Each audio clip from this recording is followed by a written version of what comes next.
Not every waiting needs a promise, and not every loneliness has a name. Some people live on memories and breathe by faith, no matter how fragile it may be. In the short story, The Unchanging Tomorrow, Author High does not tell a tragic tale, but gently opens a quiet world, where an aging father waits tirelessly for his children under the cold, distant sky of a foreign land. There is no drama, no tears, only a single moment in time repeated over and over again, 12 o'clock noon, and a heart that has never stopped loving. With a delicate and deeply humane voice, Vu Hai leaves readers with a lingering echo. There are things in this life that, if not truly heard, will quietly fade into oblivion, like a tomorrow that never comes. The Unchanging Tomorrow. By Vu Hai. Autumn had begun. In the northern state of the US where we lived, the weather already felt as cold as a Vietnamese winter. You had to bundle up just to step outside. Yet every day, around noon, I would see a small-framed Asian man, short, clearly very old, perhaps over 80, slowly walking out the door of the nursing home, leaning on his cane, and sitting for a long time on the stone bench outside. He never wore a coat, just a long-sleeved white shirt made of thick fabric and light yellow trousers, always the same outfit in my eyes, day after day. After lunch, the rehabilitation center and the nursing home, which shared the same grounds, would become a common space under one sky. Once the physical therapists had finished their shifts, the afternoon staff would take the patients outside for fresh air. Some walked with crutches or assistive devices, but most of us were in wheelchairs, pushing ourselves along while staff followed behind for safety. I met that old man under this shared sky where no fences separated our two facilities. He belonged to the nursing home. I had just been transferred to the rehab center after a car accident. The surroundings were quiet. Old people, disabled people, each immersed in their own thoughts. Perhaps few of us felt happy, and so no one really spoke to anyone. That day, my friend Hong had promised to bring me some personal clothes from home, but she didn't know exactly which building I was in. Everything shared the same address. So I told her I'd wait outside under the shared sky so she'd recognize me without needing to ask. I sat there, waiting until around 3 p.m. By then, nearly everyone had gone back in. Only the old man and I remained. I knew Hong was busy, so I hadn't given her a specific time, just said any time in the afternoon. I waited patiently in my wheelchair, neither happy nor sad. After a month here, I had grown used to being patient, trying to forget, and simply living, just as the doctors advised. It was getting colder, so I wheeled closer to the stone bench under the canopy where the old man sat.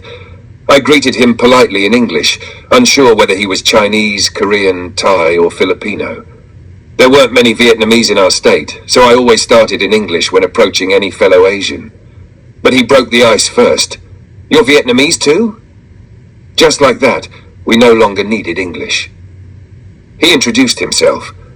He'd be 90 by the end of the year, had been in the nursing home for nearly 10 years, and had lived in the US for over 40.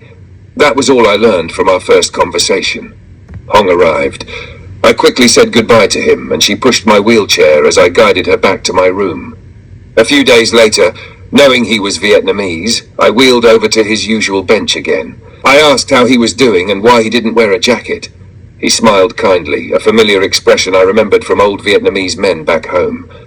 "I don't feel cold at all. You know this place. It snows 4 or 5 months a year. This is just autumn, not cold yet." Indeed, he was surprisingly strong for 90.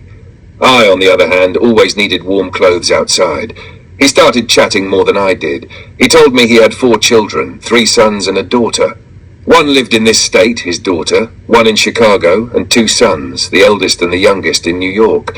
He spoke of them with joy, pride shining in his eyes. "My grandchildren are all very smart, doctors and engineers, all of them. My oldest son, tall and handsome like a white American, and my youngest granddaughter got married last year. Her husband owns a big company." I hadn't even asked, but he kept going, chatting endlessly about his kids and grandkids. "My oldest son is strange, already a father-in-law twice, and he still loves mung bean cakes, rice crackers, roasted peanuts, sticky sweet porridge." I sat quietly, just listening.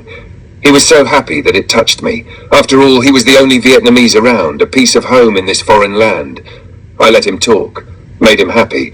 It felt like a small kindness to someone lonely and elderly. As days grew colder, I didn't want to stay outside long. But one day, despite the dropping temperature, I wheeled out again, thinking of the lonely old man who liked to chat. This time he looked different, wearing a light suit and even a tie. I greeted him and said, "You look so sharp today. Going somewhere?" With his usual warm smile, he said, "Nowhere. My 4 kids called. They said they're coming to visit me this afternoon." Ah, that explained the outfit. He sat down as always, placing his cane beside him. I was happy for him, but thought it a bit odd, dressing up like receiving some grand delegation. "Are all 4 of them coming?" I asked. "Yes, all 4. "That's amazing. They live in different states and still made plans to visit together. Congratulations," he laughed. I woke up early, cooked everything, got dressed and came down here to wait. "You cooked?" I asked, surprised. In our facility, meals were communal in the dining hall. Sovaglai, patients who couldn't walk or move got food brought to their rooms. I'd never seen a room with a kitchen. How could a 90-year-old man cook? "How did you cook?" I pressed. "I always have good rice in my room. I cook it in a rice cooker. I already made beef salad, fried fish. My daughter likes fried fish, and my second son loves stir-fried water spinach with garlic. I'm done cooking, just need to reheat when they arrive." I was shocked, but then I remembered my mother-in-law, who was 92, still cooked for her children during Thanksgiving. Old people are amazing. They become extraordinary when it comes to love for their children. "I even bought 2 packs of mung bean cakes for my oldest son," he added as I was wheeling away. "Wow, you really love your kids," I said. But in my heart, I wondered, where could he even buy Vietnamese cakes? There were no Vietnamese markets nearby, only a Chinese one 4 hours away. How did he manage? Still, I was happy for him. He'd surely be overjoyed chatting with his children. The next day, the weather wasn't too cold. I wheeled myself out to the shared sky area, the bench where the old man always sat. I asked eagerly. Today he had returned to his familiar outfit, the long-sleeved white shirt and light yellow trousers. "Yesterday must have been a joyful day, wasn't it, sir? Did any of your kids bring their children with them, or was it just the 4 of them?" He looked at me and replied, "They haven't come yet, probably stuck in traffic." My heart sank. All that food he had prepared, such a pity. I asked him quickly, "Did they call you again? How long did you wait yesterday before you knew they weren't coming?" He answered no, in such a calm, natural tone that it startled me. All 4 of them didn't show up. I felt immense sorrow for him, yet he continued in a cheerful, unaffected voice. "They didn't come yesterday, but they'll come today at noon." I checked the time, just 15 minutes until noon. "How do you know they'll come at 12 today?" I asked. "They probably called the office here. If not today, then tomorrow. My kids are like that," he replied. I silently blamed the front office staff. Why didn't they inform him so he could rest inside instead of waiting out in the cold? For an elderly man, sitting for long hours in the chilly autumn wind was not good for his health. I said goodbye, hoping his children wouldn't be late again. For the next 2 days, I was assigned new physical therapy exercises, walking with crutches, working on my lower back. After lunch, I felt exhausted and preferred to rest rather than go outside. Autumn was growing harsher and my body couldn't handle the cold. Eventually, I forgot about the old man and the children he kept mentioning, whom I had never actually seen.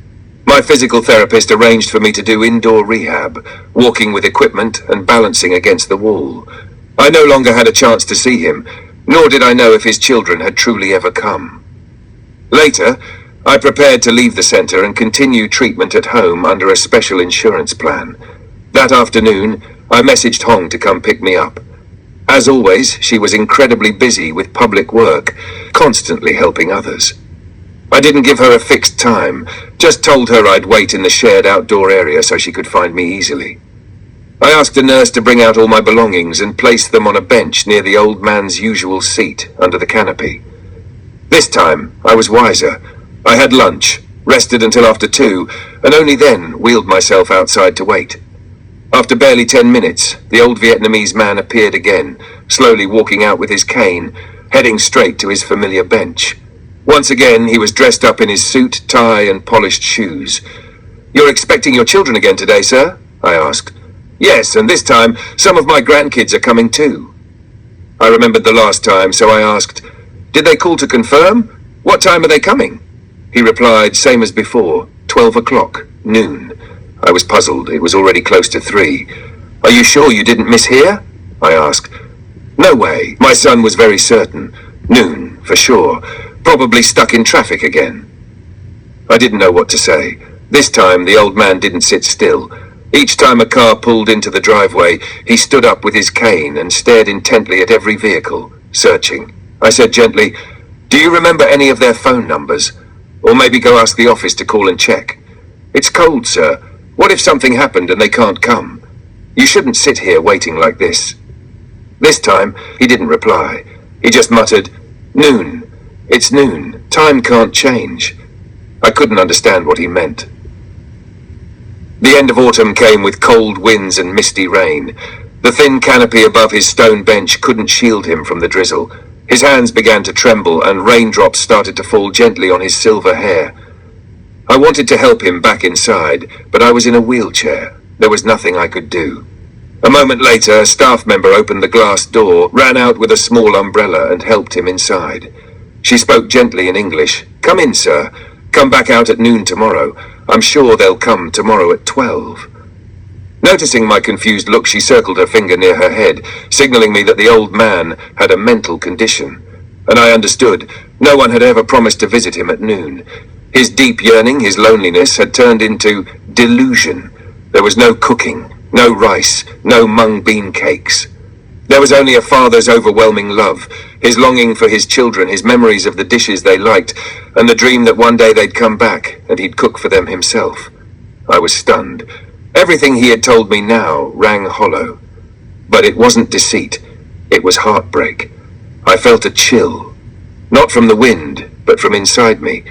My chest tightened with something sharp and sorrowful. When Hong arrived, I shared the whole story with her. The children and grandchildren he had spoken of. Perhaps one of them once said, I'll come tomorrow at noon. But they never came. And tomorrow at noon never changes. The tomorrow of yesterday has passed. But for him, there will always be another tomorrow at noon. And he will keep waiting, hoping, through the fog of memory and the ache of delusion. Tomorrow at noon, my children will come.